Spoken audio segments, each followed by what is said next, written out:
Assalamualaikum Pak. Selamat siang Pak. Siang. Maaf Pak mengganggu waktu Bapak. Begini Pak, saya ada tugas dari guru penggerak, yaitu tentang pengambilan keputusan berbasis nilai-nilai kebajikan. Jadi ada beberapa pertanyaan yang akan saya ajukan kepada Bapak selaku kepala sekolah untuk pimpinan dalam mengambil keputusan. Kalau boleh kita lanjut ya Pak ya. Sebagai seorang kepala sekolah, sebagai seorang pimpinan, bagaimana Bapak mengambil keputusan dari nilai-nilai kebajikan yang universal? Apakah Bapak mempunyai pengalaman dalam pengambilan keputusan seperti keputusan baik itu dilema etika atau keputusan rujukan moral, gitu Pak? Kalau dilema etika itu biasanya kan pengambilan keputusan yang benar lawan benar. Kalau rujukan moral itu benar lawan salah. Kira-kira bisa nggak Pak disampaikan pengalaman Bapak? Ya, terima kasih. Lebih kurang mungkin sudah 6 tahun saya di kepala sekolah. Nah, setiap yang namanya permasalahan pasti muncul. Nah, permasalahan itu mungkin muncul ya diakibatkan daripada beberapa hal. Nah, sesuai dengan pertanyaan yang sampaikan, apakah ada setiap yang namanya problem yang seperti itu pasti ada. Nah, gimana caranya untuk mengambilnya? Nah, setiap yang namanya permasalahan untuk pemecahannya, baikkah dia yang dilema etika maupun yang tidak dilema etika, saya selaku kepala sekolah tentu harus bekerja sama dulu. Pertama, apakah ini sudah digariskan di dalam suatu ketetapan? Kalau belum digariskan dalam suatu ketetapan, maka ini harus dipikirkan matang-matang dulu. Kalau sudah digariskan suatu ketetapan, jika sekiranya saya ambil keputusan salah mana nih? Contoh, mungkin ada seorang guru ini sudah ditetapkan bahwasannya kalau saudara tidak hadir, maka saudara harus melapor seperti ini. Nah, pada saat itu si guru tidak melapor dikarenakan dia mungkin pada saat itu ada kecelakaan yang terjadi. Tentu hal-hal yang demikian sebagai seorang kepala sekolah mengambil tindakan yang tindakannya itu harus merujuk kepada nih kalau seandainya dihukum dia apa yang akan muncul nanti. Jadi pada prinsipnya jiwa sosial, keadaan sosial, sosialisasi tetap harus dimunculkan dalam suatu keputusan. Tidak mungkin suatu keputusan itu akan kita ambil berdasarkan kepada ini udah diputuskan ini, tapi bisa saja nanti suatu saat kita akan mengambil keputusan berdasarkan bagaimana pertimbangan selanjutnya. Ini apakah berlanjut kepada yang lebih positif atau negatif? Kalau lebih positif, ambil tindakannya. Ada yang benar berarti bisa kita benarkan, yang salah berarti kita salahkan. Ya. Jadi kalau bagaimana kalau mengambil sikap untuk kepada siswa Pak? Nah, siswa ini begini, kalau saya dengan guru-guru selalu membilangkan seperti ini. Pada prinsipnya ada yang namanya mengajar, ada yang namanya mendidik. Kalau mengajar mungkin kita sebatas daripada memberikan sesuatu kepada anak. Yang namanya mendidik jauh lebih dalam dibandingkan dengan mengajar. Anda dikatakan sukses apabila Anda sukses dalam. Baiklah Pak, dengan paparan yang Bapak sampaikan tadi untuk memilah mana yang merupakan keputusan yang etika moral tadi, kita lanjutkan. Kira-kira Pak, langkah-langkah yang harus Bapak lakukan sebagai pimpinan, kira-kira apa langkah-langkah dalam pengambilan keputusan itu Pak? Kalau langkah-langkah memang selama ini merujuk dulu dalam kasusnya, merujuk dulu. Tapi biasanya seperti ini, setiap keputusan didasari daripada adanya yang namanya kemufakatan.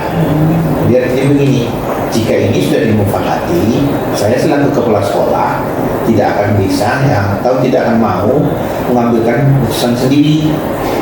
Jadi seperti ini, misalnya ada anak bermasalah, si anak bermasalah tinjaulah dulu apa penyebab permasalahan di dalam tata tertib sekolah. Atau si guru ada bermasalah. Nah, tata tertib sekolah tentang apa kode etik seorang guru juga sudah ada. Jika keluar dari zona yang itu, maka saya selaku kepala sekolah baru bisa mengambil keputusan. Tapi di dalam tata tertib itu masih ada dalam artian, nah anak ini melanggar ketentuan seperti ini. Di tata tertib sudah ada depannya. Ya sesuaikan dengan tata tertib itu sajalah keputusannya. Nah, jadi artinya setiap keputusan dilandasi daripada kesepakatan bersama. Berarti ada landasannya ya Pak ya. Kira-kira Pak, hal-hal apa saja yang paling efektif dalam pengambilan keputusan itu Pak? Dalam pengambilan keputusan itu hal yang paling efektif Bapak lakukan? Apakah ada masukan dari rekan lain? Ini kalau pengambilan keputusan itu jangan ditunda ya. Yang pertama, jika ini memang gawat rasanya atau dalam artian sangat penting harus diselesaikan, maka saya akan manggil yang namanya beberapa orang yang mungkin selama ini saya percayakan mengambil alih masalah seperti itu. Kita ambil satu keputusan melalui suatu rapat mungkin, atau mungkin juga diskusi. Itu langkah-langkah ataupun cara dalam pengambilan keputusan yang selama ini yang dilakukan. Efektif ya Pak ya. Berarti kira-kira ada rentang waktunya nggak Pak? Seperti yang Bapak sampaikan tadi. Ini ya, tergantung dari masalah apa nih ya. Jika masalah ini melibatkan orang lain, mau tak mau kita harus datangkan orang lain tersebut. Tapi kalau masalah ini bisa diselesaikan, jangan tunda. Karena setiap yang namanya masalah akan muncul terus. Hari ini ada masalah, besok ada masalah. Hari ini kami tunda masalah yang hari ini, besok kami selesaikan masalah besok masih ada lagi. Hari ini satu, besok jadi dua. Karena kita tunda. Berarti menumpuk ya Pak ya. Ya Pak, dari permasalahan dan pengambilan keputusan tadi yang Bapak sampaikan, kira-kira ada nggak tantangannya Pak? Banyak. Jadi di dunia tantangan pasti ada. Ada yang pro, ada yang kontra nggak Pak gitu? Ya, setiap putusan, apalagi yang namanya dilema etika tersebut. Dilema etika tidak tergambarkan dalam satu ketetapan yang digariskan dalam suatu kertas. Ya. Nah, karena dilema etika, namanya juga etika. Nah, etika tersebut tentu hal-hal yang berhubungan dengan sifat kita. Kalau seandainya sifat kita itu kita gambarkan dalam kertas, bisa, ya, dah mengambil keputusan. Tapi kalau seandainya dia itu tak tergambarkan dalam kertas, disitulah yang namanya kepala sekolah pandai dalam hal melakukan keputusannya. Jadi dilema etika, seorang kepala sekolah harus berpikir jernih. Karena salah dia mengambil tindakan, maka yang lain akan mencontoh dan memberikan jadi tameng sama dia bahwasanya orang bisa seperti itu, kenapa saya nggak bisa? Tapi kalau sudah ada dalam kertas, orang nggak akan bisa berbuat lagi karena sudah ada dalam kertasnya. Jadi Pak, yang sampaikan Bapak paparkan tadi ya, apa Pak ya, ada yang pro, ada yang kontra, banyak tantangan yang harus dihadapi. Tapi siap dengan tamengnya tadi ya Pak ya. Seperti yang saya bilang, kita hidup punya dengan masalah. Kita hidup pasti ada yang mau setiap keputusan. Nah, setiap keputusan pasti ada yang mau menerimanya, pasti yang tidak mau menerimanya. Kalau orang yang selama ini tepat pada dia keputusan tersebut mengena sama dia yang sifatnya kekurangan dirinya, maka dia akan lawan. Tapi kalau seseorang dengan keputusan ini menjadikan dia itu senang atau positif terhadap dia akan senang dengan keputusan tersebut. Kemudian Pak, dalam pengambilan keputusan ini apakah ada orang lain yang membantu Bapak dalam mengambil keputusan? Namanya makhluk sosial. Saya tidak berani mengatakan bahwa diri saya itu pintar. Cukup orang yang menilai. Terus saya juga menunjuk orang-orang yang punya kapabilitas, kapasitas yang selalu bekerja sama. Jika saya ngambil keputusan sendiri, sementara orang lain sudah saya tunjuk, saya ngerjakan sendiri, maka yakinlah satuan pendidikan yang akan saya pimpin pasti amburadul. Tapi setiap apa permasalahan, saya sudah nunjuk ini kesiswaan, ini kurikulum, ini yang namanya UMAS, ini yang namanya sarana. Saya cukup kontrol dengan membilakan tuh selesaikan dengan sarana. Nah, jadi keputusan-keputusan tersebut tetap melibatkan daripada orang-orang yang bersama dengan saya. Berarti intinya saling berkolaborasi ya Pak ya. Kira-kira Pak, kita lanjut ya Pak ya. Kira-kira pembelajaran apa yang Bapak dapatkan dalam pengambilan keputusan selama ini? Pembelajaran yang paling sekali saya ambil selama ini, saya begini, setiap keputusan, setiap masalah, setiap keputusan yang saya ambil adalah gini, kamu akan berguna apabila keputusan yang kamu ambil tersebut menjadi manfaat sama orang lain.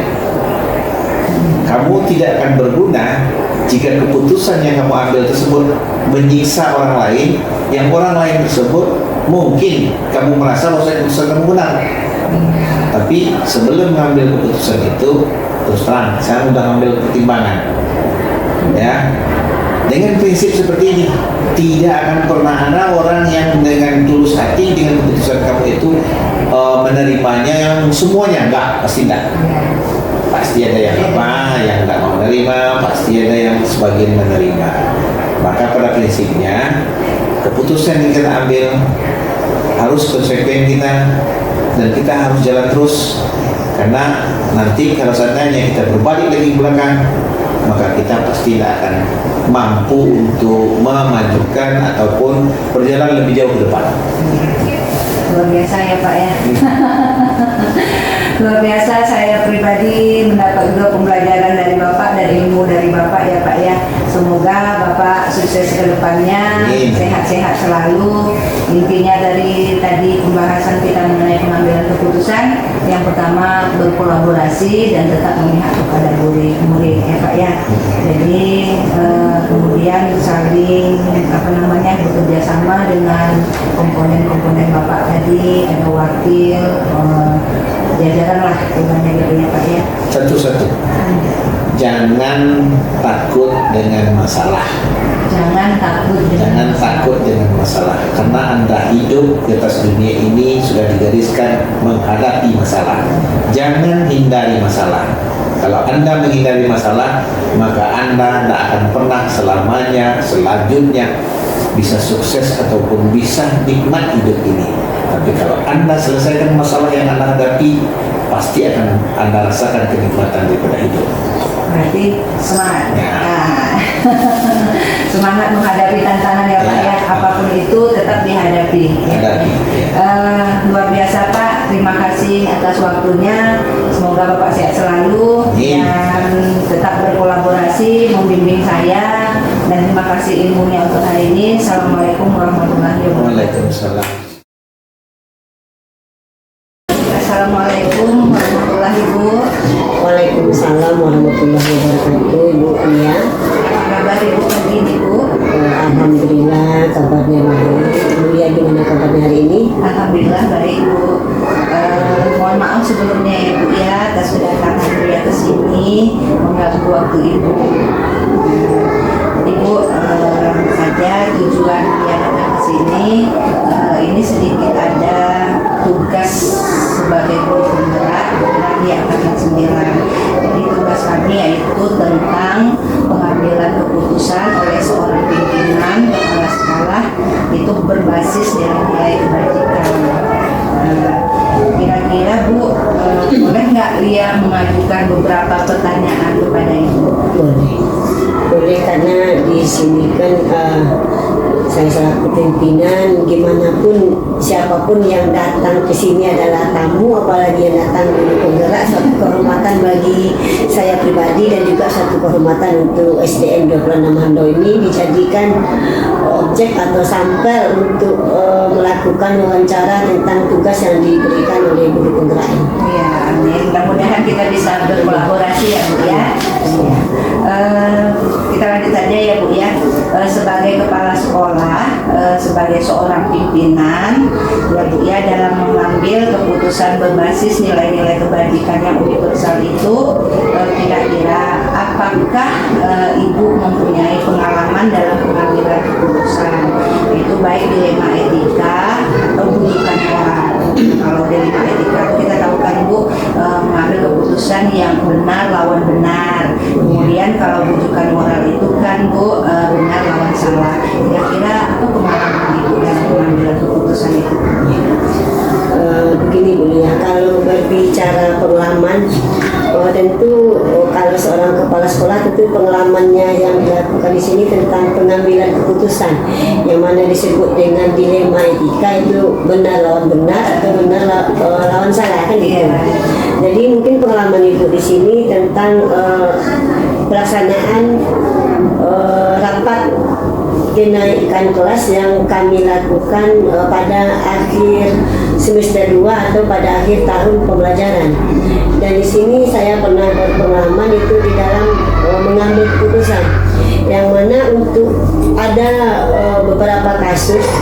Ini saya ceritakan, anak itu waktu itu kelas 4 dia kalau menurut wali kelasnya dia harus naik kelas, tapi berdasarkan penglihatan dari kawan-kawan atau dari guru-guru majelis guru yang lain, baik itu dari mata pelajaran bidang studi olahraga,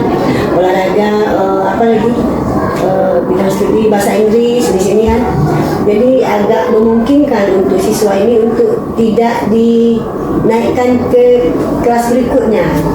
Jadi di sini agak terlalu ada perlawanan antara wali kelas dengan guru bidang studi dan juga dengan pemantauan guru-guru yang lainnya. Di sini guru-guru yang wali kelas menyarankan walau bagaimanapun anak ini harus dinaikkan ke kelas 5 atau ke kelas berikutnya. Kenapa? Karena di wali kelas ini dia mengambil keputusan untuk menaikkan siswa melihat dari pertama psikologi siswanya. Kenapa dilihat psikologi siswa? Mungkin umur anak ini sudah lebih, karena sudah mencukupi, mungkin waktu itu sudah umur 11 tahun, yang mana seharusnya kelas 4 sudah masih berumur 10 tahun. Tapi karena wali kelasnya memikirkan umurnya sudah 11 tahun dan ditinggalkan juga dia di kelas 4, dan waktu 1 tahun itu bukan waktu yang sedikit untuk anak itu mengulang kembali pembelajaran di kelas 4. Dan juga untuk psikologi anak, kalau dia ditinggalkan akan menjadi beban mental karena dia akan duduk lagi di kelas berikutnya bersama dengan adik kelasnya. Karena kan yang kelas 3 naik ini ke kelas 4, kelas 4 naik ke kelas 5, sementara dia ditinggalkan di kelas 4. Jadi disitulah terjadi perdebatan antara wali kelas dengan guru bidang studi dan guru-guru yang lainnya. Kemudian tanggapan dari guru bidang studi, kenapa anak ini tidak dinaikkan supaya didudukkan aja duduk di kelas 4? Pertama, anak ini boleh dikatakan sangat jarang masuk sekolah, mungkin di waktu pembelajaran bidang studi, karena di dalam pembelajaran wali kelas dia datang terus. Kemudian menurut pemantauan bidang studi, guru bidang studi ini, bahwa anak ini di dalam bergaul dia mungkin agak lebih aktif, terlalu aktif dengan kategori suka menjahili teman. Jadi di dalam kategori nilai-nilai etikanya atau akhlaknya agak kurang. Jadi disinilah guru bidang studi mengambil keputusan bahwa anak ini untuk tetap tinggal di kelas 4. Kemudian dari perdebatan itu, saya selaku pimpinan tentu harus mengambil keputusan. Ya. Mengambil dari apa yang disampaikan wali kelas, apa juga yang disampaikan oleh bidang studi. Dan di sini saya mengambil keputusan untuk anak ini tetap naik kelas. Tetap naik kelas. Kenapa? Berpihak kepada murid. Pertama, saya memikirkan psikologi anaknya, psikologi kejiwaan anaknya. Mungkin kalau dinaikkan dia ke kelas 5 mungkin akan terjadi perubahan yang signifikan. Yang pertama mungkin di dalam bidang tingkah laku, kemudian di dalam pembelajaran. Yang kedua, psikologi orang tua. Kenapa saya memikirkan psikologi orang tua? Karena saya tahu nih, anak ini adalah anak satu-satunya yang harapan orang tuanya untuk anaknya biar belajar lebih baik lagi. Kalau didudukkan dia di kelas yang apa, tentu orang tuanya akan merasa merasa jadi beban juga sama dia. Kenapa anak aku tinggal kelas sementara dia satu-satunya harapanku lah orang tua. Jadi sebelum mengambil keputusan untuk naik kelas ini, kami telah melakukan beberapa observasi dulu sebelumnya. Karena sebelumnya wali kelas menyampaikan siswa ini begini, ada permasalahan. Wali murid dengan adanya permasalahan itu saya panggil. Jadi dia menyampaikan bahwa anak ini memang di dalam keluarga dia boleh dikatakan hanya orang tua perempuannya yang punya. Jadi psikologinya seperti itu. Itu aja menurut saya. Jadi kesimpulan terakhirnya anak ini tetap naik kelas. Ya, keputusan dari ibu ya. Karena apa? Yang benar lawan benar tadi di satu sisi anak ini kan harus dinaikkan, di satu sisi guru yang lain ingin anak ini ditinggalkan. Tapi itulah kita yang mulia tetap berpihak kepada murid. Mudah-mudahan dia bisa berubah untuk menjadi lebih baik ke depannya. Ya Bu, lanjut saja, yaitu pertanyaan selanjutnya, apa langkah-langkah yang Ibu lakukan sebagai kepala sekolah untuk mengambil keputusan langkah-langkah? Seperti yang saya bilang tadi Bu ya, langkah-langkah sebelum mengambil keputusan ini tentu berdasarkan observasi yang pertama. Yang kedua berdasarkan pengalaman.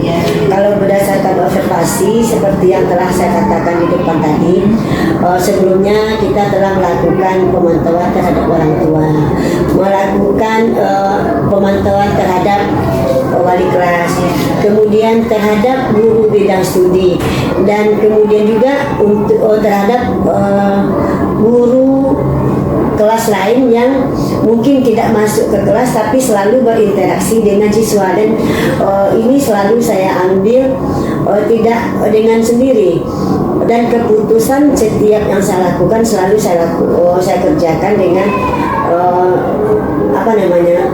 bermusyawarah dulu. Dan di sini keputusan yang diambil itu adalah menurut suara yang terbanyak dan kebaikannya memang untuk siswa gitu. Kita memihak pada murid. Ya, kita harus memihak kepada murid karena gimana pun kita harus memikirkan siswa itu sendiri. Kenapa? Karena faktor psikologi memang perlu kita pikirkan untuk anak sekarang ini, karena kejiwaan anak-anak kita sekarang ini apalagi dengan era digital. Jadi mungkin dia agak kurang terperhatikan. Ya, dari yang Ibu sampaikan tadi ada namanya tuh dalam mengambil keputusan, ada langkah-langkahnya. Kira-kira Bu, ada nggak apa sih tantangan sebagai seorang pimpinan kepala sekolah dalam mengambil keputusan? Oh gitu. Tantangan dalam mengambil keputusan ini selalu ada yang pro kontra. Ada yang pro dan kontra, itu udah pasti. Apapun keputusan yang akan kita ambil akan selalu berhadapan dengan yang setuju dengan yang tidak setuju.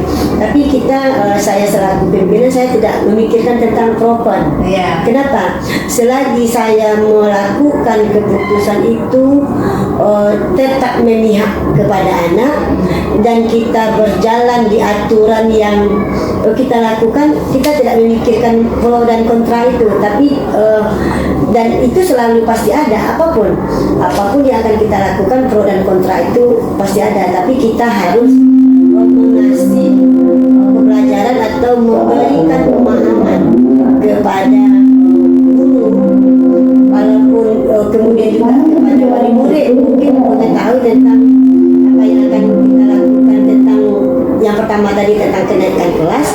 Dan itu kita kasih kenapa saya mengambil keputusan seperti ini, tentu kita jelaskan alasan-alasannya.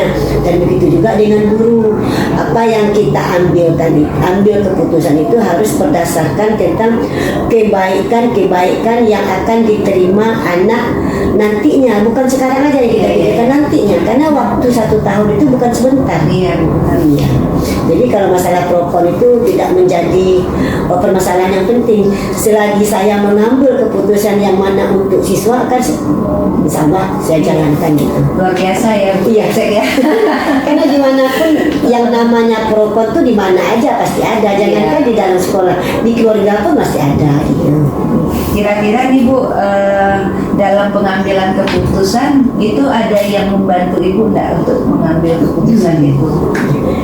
Di dalam pengambilan keputusan atau kebijakan yang dilakukan di sekolah ini, saya selalu pertama bantuan yang pertama itu Bu, dia adalah bantuan pengalaman.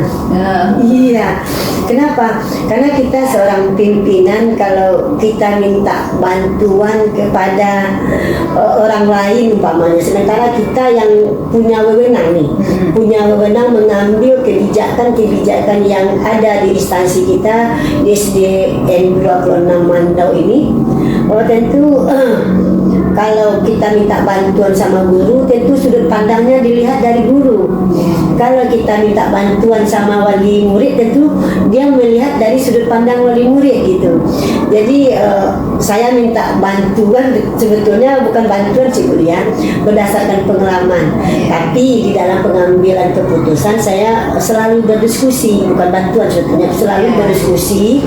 Yang pertama mungkin saya mengajak, kalau di sini saya ngajak wakil kepala sekolah, kemudian wakil kurikulum, walaupun di SD kebetulan kami ada juga yang mewakili bidang kurikulum, kemudian ada juga bidang kesiswaan, ada juga humas yang berhubungan dengan komite sekolah. Jadi di sini saya dalam pengambilan keputusan itu mengajak kawan-kawan itu berdiskusi mana yang terbaik, mana yang paling menguntungkan untuk siswa dan tidak merugikan pihak-pihak manapun di dalam pengambilan keputusan. Jadi pengalaman ini memang menjadi guru yang tidak bisa dilupakan di dunia.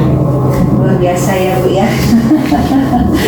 Kemudian Bu, lanjut kita ya Bu ya. Kira-kira dari pengambilan keputusan, kemudian dari yang Ibu ceritakan tadi dalam pengambilan keputusan kerjasama dengan guru dan komponen yang ada di sekolah, wakil, humas, kurikulum dan jajaran Ibu lah ya Bu.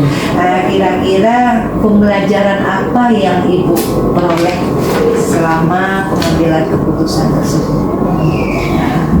Kalau masalah pembelajaran, ini sangat terlalu banyak pembelajaran yang kita ambil dari pengambilan keputusan ini, Mas Kuliah kan?